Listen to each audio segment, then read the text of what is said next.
Favourite জায়গা। এইখানটায় বসে বসে লোকজন যাতায়াত করে এইসব দিকে। এটা হচ্ছে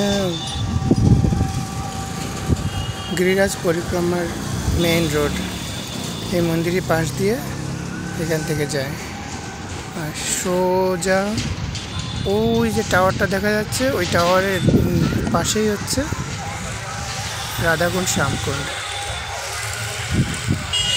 এটা রামলীলা ময়দান পুরাতন। আর এইখানটায় আমরা থাকি একদম সোজা রাধা লেখা, শ্রী রাধা লেখা ওর পাশেরটায়। আর এটা মন্দির। আর গিরিরাজ এইরকম, ওই মন্দিরের পিছন দিকটা পশ্চিম দিকটায়।